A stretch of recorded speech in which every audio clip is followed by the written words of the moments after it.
I'm ready when you are, John.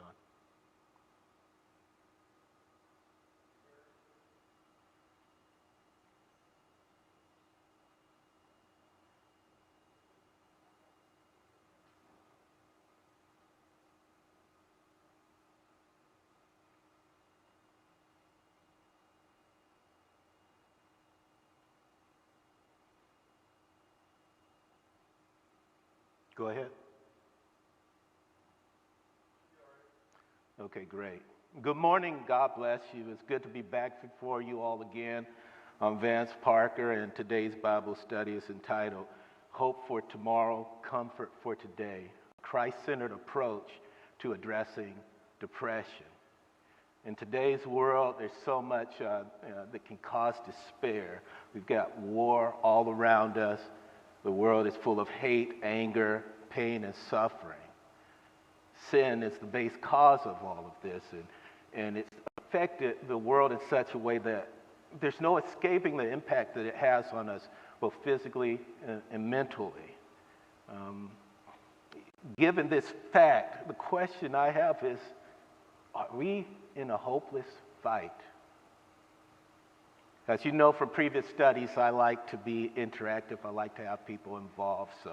So I'll be asking a few questions. As I said before, they won't be hard or tough questions, and most will be raise your hand kind of questions. But I just like to have us engaged, and so it'll be a painless discussion. But for the folks online, I'll repeat the answers that come from the auditorium so that you all are not left out and that everybody has a chance to kind of get what's coming from the class. But before we get started, let's have a word of prayer. Lord, thank you. Thank you for another day. Thank you for your love, your grace, your mercy.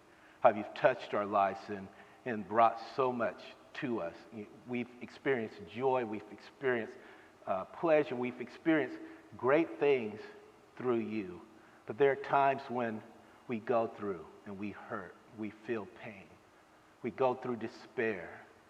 And sometimes the pain feels almost unbearable. Lord, we ask for your grace. Just bring your hope to us that those that are hurting, those that are suffering out there, just move your spirit over them. Lord, as I teach this study, let it not be me teaching, but let your word flow through me so that those that may be hurting out there are blessed and touched by this word. Move in only the way that you can move so that people will hear your word and yield to your word. We won't fail to give you all the praise, all the honor, and all the glory. In Jesus' name, amen. So today, as I stated, I'm going to be discussing depression. And you might think, Vance, wait a minute, depression, that's a depressing subject. But, you know, there are so many people that are hurting out there. And aren't we in the church, the question some people ask is, aren't we in the church supposed to be happy all the time? Aren't we supposed to be filled with joy? Yes, joy is in our lives. We experience joy, but we hurt too. There are churches out there that express the idea that no one's supposed to go through any depression or pain when they're saved. You know, that it's all supposed to be, you know, as that old Bobby McFerrin song says, don't worry, be happy. In fact, some churches avoid the subject of depression altogether and suggest that someone going through depression lacks faith.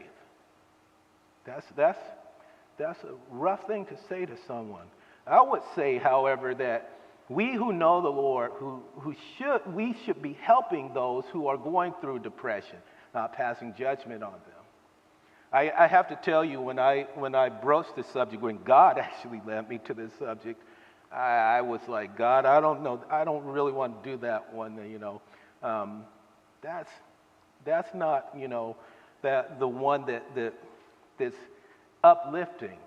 But God said, no, it's not about you and what you want to feel about it, but is something that needs to be talked about in the church, and we need to help those that are going through. There's a lot of confusion and frustration regarding depression in the world, and this is stemming from people who claim to understand depression. We've got neuropsychologists and psychologists and neuroscientists offering so many different theories. Unfortunately, not all of them are based in fact, and the truth is most aren't centered on faith, which is a critical piece of addressing depression, whether it be clinical or just emotional depression. Depression is not simply a medical problem or a mental problem. Depression often is what they say is a being human problem. It's something that is innate to this world. It's a part of this world because of sin. While medical and emotional problems can and often do contribute to depression, for most, this illness can have significant spiritual components. There's a spiritual aspect to this. And we know of this through the Word itself. So my first question to you is, can Christians go through depression? Do Christians go through depression? Yes, absolutely, absolutely we can. The fact is that we live in a sinful world, and because of that, it's sometimes depressing to see what goes on in the world. And that burden hits us, and there's nothing that we can do but pray over it. When you feel helpless, sometimes, even for a Christian, the pressure and the burden hits us like an anvil, a heavy weight on us. Some of the things that can lead to depression are grief, sorrow, fear, guilt, anger. Wait a minute, anger and depression? Wait a minute, that's aggression. How does anger lead to depression? Well, you could be angry at some tragedy that happened to you, or the fact that you're harboring anger. Satan sees those weak spots in you and leverages that to say you can't do anything about it, and it hits you. So these things like grief, sorrow, fear, guilt, and anger are tools that are used by Satan to get us in a state of depression. However, the true root of depression is this hopeless feeling, this hopelessness that comes. Satan takes advantage of our weaknesses during these times, and we fall into despair. So, yes, even we as followers of Jesus Christ can experience depression at times. And we find many examples of this in the Bible, whether it be the Old Testament or the New Testament. People who were following the Lord suffered through depression. Let's look scripturally at some of those cases. We'll start with Moses. If you could turn to Numbers 11, 10 through 16. And I'm going to be reading from the New Living Translation. It kind of reads more like plain English, so I think it comes across a little better when we're doing a study like this.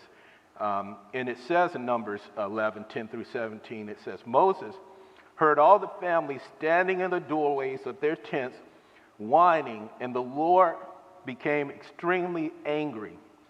Moses was also very aggravated, and Moses said to the Lord, "Why are you treating me, your servant, so harshly? Have mercy on me. What did I do to deserve the burden of all these people? Did I give birth to them? Did I bring them into the world? Why did you tell me to carry them in my arms like a mother carries a nursing baby? How can I carry them to the land you swore to give their ancestors? Where am I supposed to get meat for all these people? They keep whining to me, saying, 'Give us meat to eat.' I can't carry all these people by myself. The load is far too heavy. If this is how you intend to treat me, then just go ahead and kill me.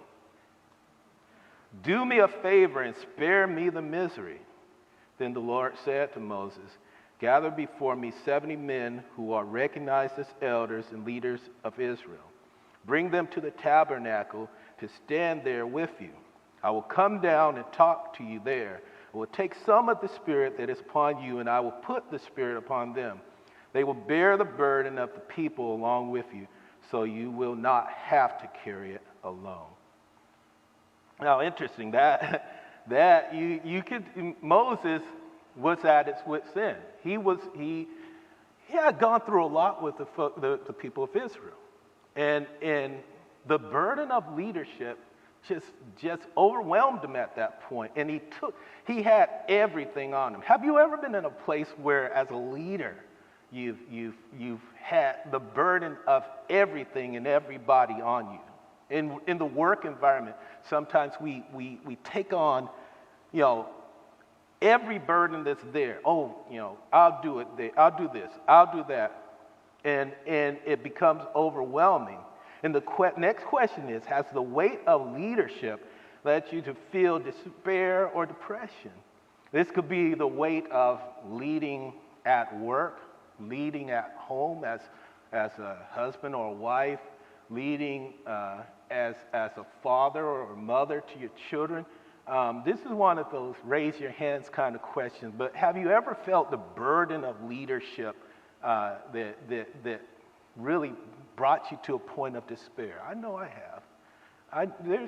It can be a crushing weight, whether it be, you're trying to manage your household and your children are rebelling against you. That can bring you to a state where it just feels like too much. The beauty of what happened here, though, is that the Lord recognized Moses' situation, recognized the weight that was on him. Sometimes it's a matter of asking for help. The biggest problem I know I have as a leader at work is that I take it all on. Linda, my wife, would tell you that recently, we had a shortage of people in the government, and I was literally having 3 job hats on as a leader, and I couldn't do the job effectively, and at a certain point, it overwhelmed me. Now, the truth is that I didn't initially go to the Lord. I went to the job and was like, you guys, I'm overwhelmed. Well, we're short. Keep working. And the truth is that I should have gone to the Lord first and asked for relief through His Word. The weight of leadership can be depressing. So let's look at David now, Psalms 51. In Psalms 51 it says, "Have mercy on me, O God, because of your unfailing love. Because of your great compassion, blot out the stains of my sin. Wash me clean from my guilt. Purify me from my sin. For I recognize my rebellion, and it haunts me day and night. Against you and you alone I have sinned. I have done what is evil in your sight. You will be proved right in what you say, and your judgment against me is just. For I was born a sinner. Yes, from the moment my mother conceived me. But you desire honesty from the womb, teaching me wisdom even there. Purify me from my sins, and I will be clean. Wash me, and I will be whiter than snow. Oh, give me back my joy. You have broken me. Now let me rejoice. Don't keep looking at my sins. Remove the stain of guilt. Create in me a clean heart, O God. Renew a loyal spirit within me. Do not banish me from your presence, and don't take your Holy Spirit from me. Restore to me the joy of your salvation, and make me willing to obey you. Then I will teach your ways to rebels, and they will return to you. Forgive me for shedding blood, O God, who saves. Then I will joyfully sing of your forgiveness. Unseal my lips, O Lord, and my mouth may praise you. You do not desire a sacrifice, or I would offer one. You do not want a burnt offering. The sacrifice you desire is a broken spirit. You will not reject a broken spirit and repentant heart, O God. Look with favor on Zion and help her. Rebuild the walls of Jerusalem. Then you will be pleased with the sacrifices offered in the right spirit, with burnt offerings and whole burnt offerings. The bulls will again be sacrificed on your altar. So, looking at David here, David, we know he had sinned with Bathsheba. And in the attempt to cover up that sin, he sent Bathsheba's husband into battle in an unwinnable battle, sent him to the forefront of the battle to ensure that he died so that his secret could be kept. Well, Nathan the prophet, God spoke to him and it's like, hey, we know, God knows your sin. And it broke David. It brought him to a point of depression because he was harboring all of this inside. He took it all in and thought, I can hide it. The interesting thing about trying to hide your sin is that guilt builds up in you. It just keeps building and building and building. And it brings on that depression. If we think about the first sin, the first thing they did was try to hide themselves. They covered themselves up, tried to hide from God, and ultimately, you can't hide from God. And it was revealed, and their depression came with that, just right from the outset of sin. But here, David, as a broken man, does the right thing, and he comes to God and asks for forgiveness, and he seeks his spirit. He didn't go and do symbolic gestures like offering sacrifices to try to fix it. He was broken and went directly to God and spoke to him, and God recognized his struggle. David recognized that only the Lord could absolve him from the guilt and fix the brokenness within him. Okay, our next subject is Elijah. We're going to 1 Kings 19, 1 through 8. Now, Elijah is an interesting subject because he had won so many times over. And so in 1 Kings 19, 1 through 8, it says, when Ahab got home, he told Jezebel everything Elijah had done. And we'll talk about that in a second. But he told Jezebel everything Elijah had done, including the way he had killed all the prophets of Baal. So Jezebel sent a message to Elijah. She says, may the gods strike me and even kill me if by this time tomorrow I have not killed you just as you killed them. Elijah was afraid and fled for his life. He went to Beersheba, a town in Judah, and he left his servants there. Then he went on alone into the wilderness, traveling all day. He sat down under a solitary broom tree and prayed that he might die. I have had enough, Lord, he said. Take my life, for I am no better than my ancestors who are already dead. Then he lay down and slept under a broom tree. But as he was sleeping, an angel touched him and told him, get up and eat. He looked around, and there beside his head was some bread baked on hot stones and a jar of water. So he ate and drank and lay down again. Then the angel of the Lord came again and touched him and said, get up and eat some more, or the journey ahead would be too much for you. So he got up and ate and drank, and the food gave him enough strength to travel 40 days and 40 nights to Mount Sinai, the mountain of God. It's interesting, this theme, this ongoing theme of some of the early men of God in the Bible who went through this depression, and they asked God to kill them. It's too much, God. Take me out of here. The Bible is if we look to the Bible, we find the insight that we often look for from men. Depression was no different then than it is now. Some of the same things these guys are saying in their struggle are the same things that young people struggle with even now. Why, this life isn't worth it. It's just too much for me. I just wish I was dead. it's the same thing that people have struggled with from time immemorial. And it's in the Word as to how we address it. Now, let me just say this. I'm not a doctor, so I will never discourage or say negative things about people who address, mental health issues. But let me just say this, that it's important if you can, if someone's out there that's struggling with that kind of form of depression, that they find someone with a Christian base, because the spiritual aspect of it is so critically important when dealing even with the medical side of it. So here we have Elijah, and he's had victories. That's the interesting thing about it. He was on a super high. He had, he had overcome the prophets of Baal. 450 of them tried to do their thing, and they failed miserably. And he called on God, and God showed who He was. And these prophets were killed.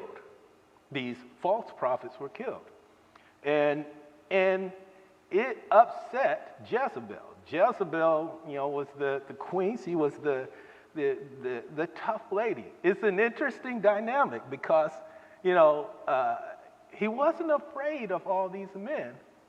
But Jezebel, just making the statement out of her mouth, made him run and hide.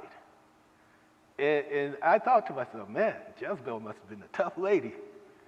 But it happens, though, where you can have a really super high and be rejoicing in the Lord, and something hits you, and it brings you to that state of depression. It's like, and of course, that's one of my questions. Have you ever come off a big triumph and only to have despair or depression hit you like a ton of bricks? This is one of those hand-raised kind of things, but I'll tell you, I have.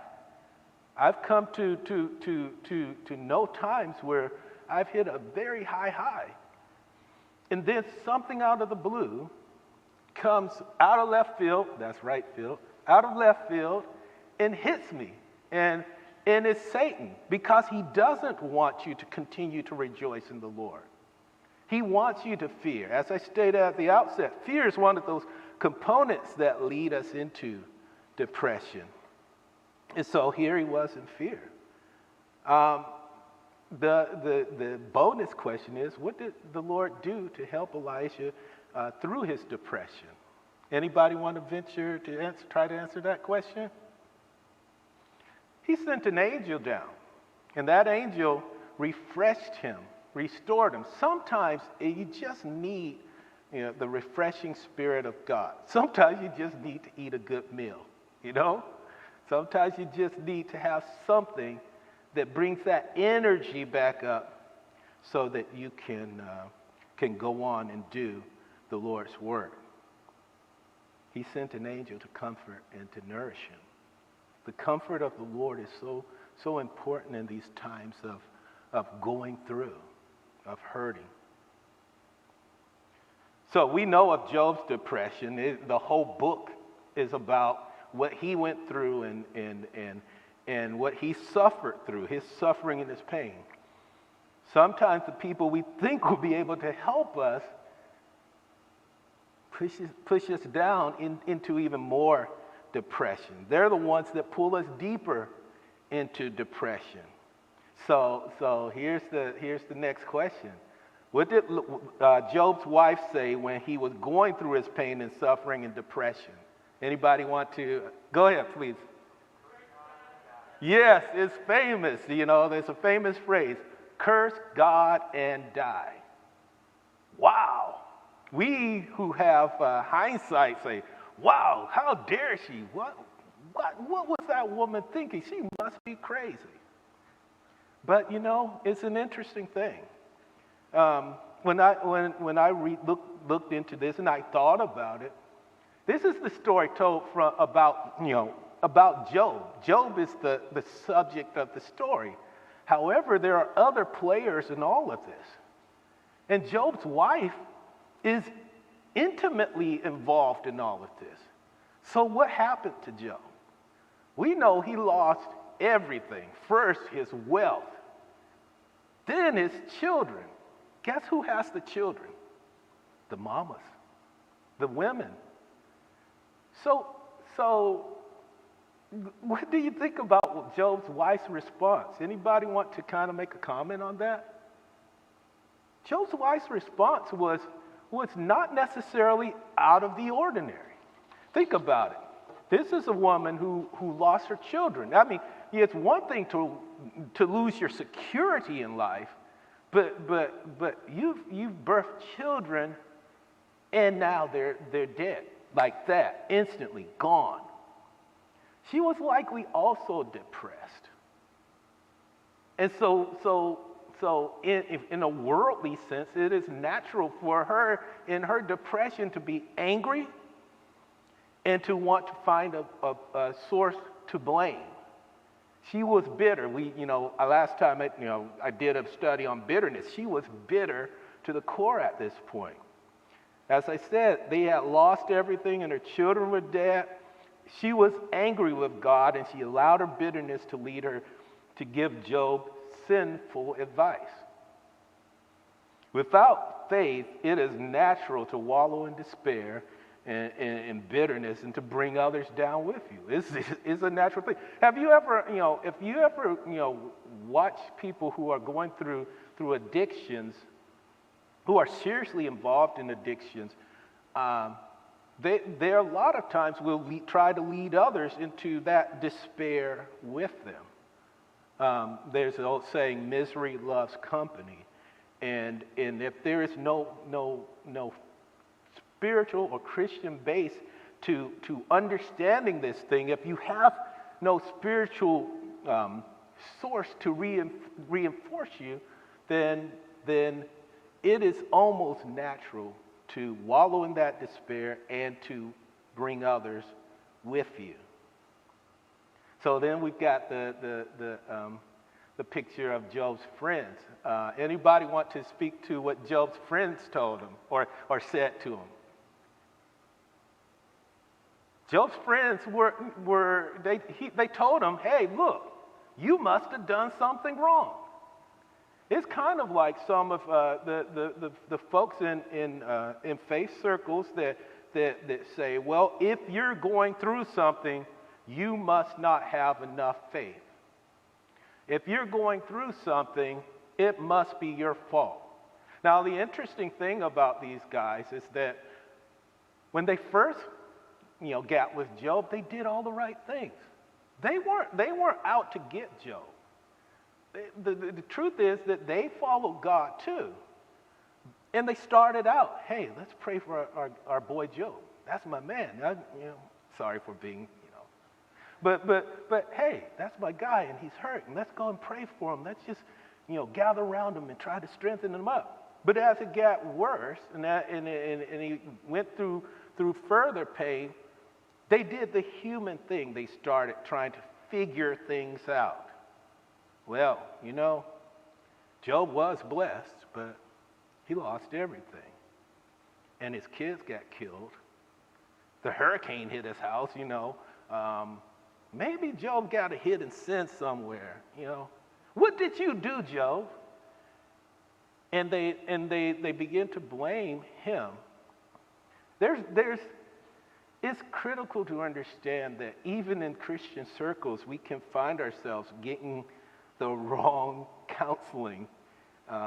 They yielded to their own human feelings rather than seeking God for answers and continuing to strengthen their friend. This is why it's clear that Christian-based counseling and Christian-based physician is best for both general and clinical depression. You need somebody that's going to be able to speak to the spiritual aspect of it and speak fervently, speak truth to it. They're not ascribing blame. They're just trying to help you through that problem. And maybe you're that person that's trying to help someone else as a Christian, you're helping someone through something. Please, please, please remember this. Pray before you go in there trying to help someone fix their problems.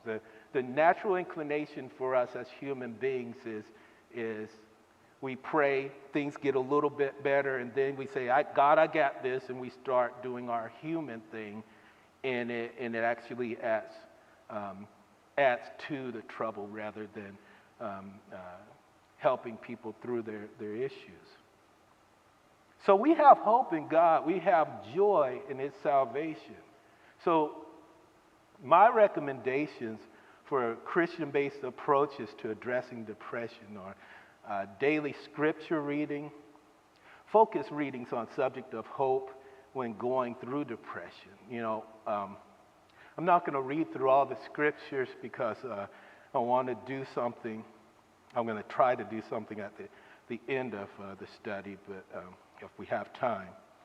But some of the examples of some scriptures that can help: Psalms 9 and 9, Psalms 23 and 4. I don't know if you all are taking note, but and my screen went down. I apologize. But I'm going to read a couple of them just because they're nice and short, and they speak to what we're talking about. The Lord is Psalms 9 and 9. The Lord is a shelter for the oppressed, a refuge in times of trouble. If we recognize that, we know that we have help in the Lord. Psalms 23 and 4, it says, "Even when I walk through the darkest valley, I will not be afraid, for you are close beside me. Your rod and your staff protect and comfort me." Critical to all of this is comfort. You're going to go through some struggles. You're going to go through some trials. Then when we say God is going to bring us through, it doesn't mean that He's going to always, just magically, it's over. Sometimes you got to walk through the valley. And sometimes you have to go through that dark place. But He's there to bring us comfort. He's there to protect us. Psalms 30 and 5 says, "For His anger lasts only a moment, but His favor lasts a lifetime. Weeping may last through the night, but joy comes in the morning." Yes, we grieve. We hurt sometimes. But if we know His salvation, we know that joy will come after that weeping. Some of the other verses are Psalms 30 and 11, Isaiah 40 and 31, Isaiah 41 and 10, Peter 5 and 7, Philippians 4, 6 through 7, and Revelations 21 and 4. I want to read Revelations 21 and 4 because it speaks to this going through despair. It says, "He will wipe every tear from their eyes, and there will be no more death or sorrow or crying or pain. All these things are gone forever." So always keep in mind that addressing the spiritual is key to confronting depression. But never dismiss if there's a medical aspect of it, never dismiss that there may be medical needs sometimes when it comes to depression. Sometimes it's outside the realm of what we understand. I said before, I'm not a physician. I would never dismiss what the professionals say. But once again, I reinforce that with this caveat. We must seek the spiritual first. And we must help people, those that might not know God, to seek the spiritual first. From a Lifeway study, they spoke to 8 strategies of dealing with depression. And this kind of touches on both the spiritual as well as the medical aspect of it. And they said, describe the experience. When the person that's going through, they stated that person should express what they're going through in detail. Because people are different and people go through different forms of depression. They said depression comes in many shapes and sizes. Some people may have an image-based depression. I don't feel pretty. I don't feel liked. These things, if you're counseling somebody, you need to get to the core of where that depression comes from. Identify the causes. Depression is often not just something we have, it is something we do. Invite people to examine their own hearts with this question. If your depression could speak, what would it say? What does it say to you, to others, to God? Depression is an active experience and can result from many sources other than physiological. We talked about it. Guilt, unconfessed sin, false guilt. What's false guilt? Well, just feeling guilty for things that Satan lays on you that you had nothing to do with it.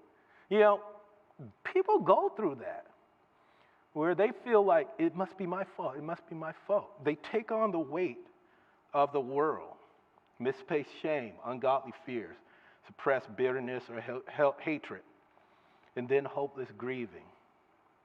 And then finally, unbiblical expectations.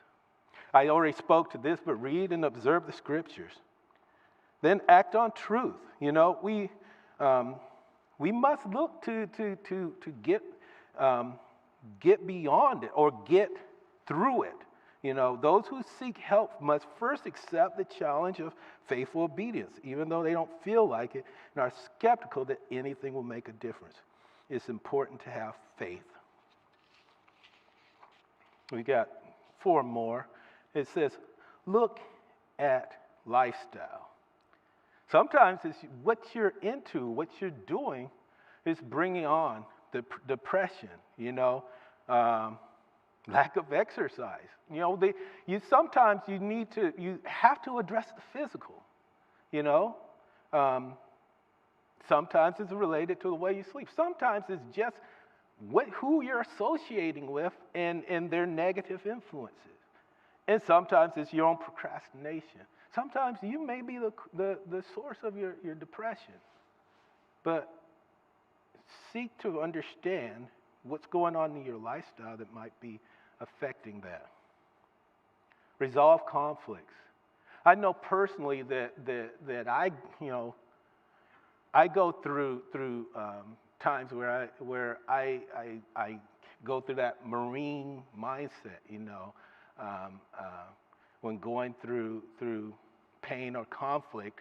The drill instructors and the sergeants and I as a sergeant used to say pain in my brain, suck it up, drive on. Sometimes you should not, as they say, suck it up and drive on. Seek out help. Resolve conflicts. Resolve the anger you might have with someone else. And then get to work. Start working on being active in spiritual engagement, working with your spirit through the word, through positive spiritual experiences. And if you are one of those people who suffer with clinical depression, they say see a doctor, and I would heartily agree. Sometimes it is related to your physical being, and you need medical help. Once again, my caveat though is try to have a Christian-based doctor that can help you on the spiritual side too. Now, with the last few minutes of my time, I want to try something, and bear with me. It's a little bit frightening for me, but my brother, his son, died at a very young age, some years back, teenager, and my brother went through severe depression, and God gave a song to me to write to help him through that depression, and I want to try to perform that song. It truly helped him as he was going through this, because truth be told, he wanted to die after that. And so I'm going to give this a go. If I hit a bad note, don't focus on the notes. Focus on what the words are saying. And if you're out there and you're hurting, I pray that this song blesses you. John, please go ahead.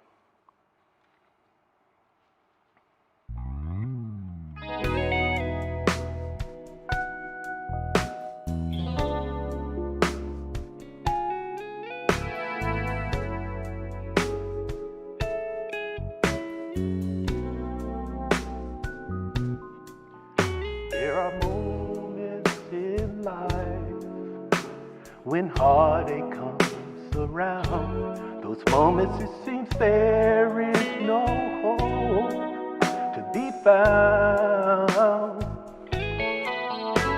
The pain of those moments bring tears to our eyes, and then it seems there's nothing left to do but cry. But my Lord, He's here for me, and I know He cares for me. He has carried all my sorrows and borne my every grief, and for my iniquities the Lord, He was bruised for me. So I'll call on Him when I'm in need, 'cause I know that whenever life brings sorrows, He's my hope for tomorrow and my comfort for today. All I need to do is pray. So whenever life brings worry, I'll still give Him all the glory, because I know through it all He'll bring a brighter day.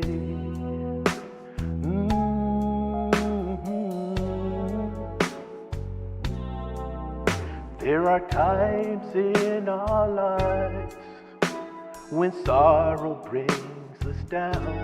Those times it seems that there is no joy to be found. But it's in those moments I'll go to Him in prayer, because I know that all of my burdens He'll bear. 'Cause my Lord, He's here for me, and I know He cares for me. He has carried all my sorrows and borne my every grief, and for my iniquities the Lord, He was bruised for me. So I'll call on Him when I'm in grief, 'cause I know that whenever life brings sorrows, He's my hope for tomorrow and my comfort for today.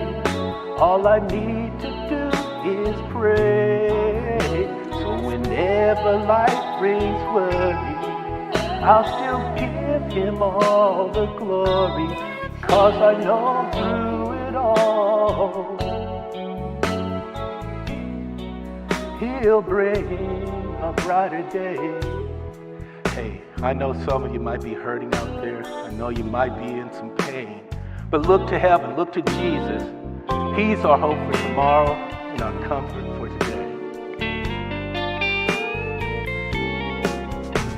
Whenever life brings sorrow, He's my hope for tomorrow and my comfort for today. All I need to do is pray. So whenever life brings worry, I'll still give Him all the glory, because I know through it all, oh, He'll bring a brighter day. Yeah, now He will bring brighter day, a brighter day. He will bring a brighter day, a brighter day. Oh, he brings me comfort in my pain, and he will bring a brighter day. Yeah, the light that sometimes brings us rain. Oh, I know that he will bring a brighter day. He will bring, he's gonna bring a brighter day. Yeah, now he will bring, oh yes he will, a brighter day. I wanted to say, if you're going through something, if you're hurting inside, seek God first. Let him just bring you back to that restoration point. Seek out people who can help you just work from a faith perspective, and there will be a brighter day. He's our hope for tomorrow and our comfort for today. God bless you.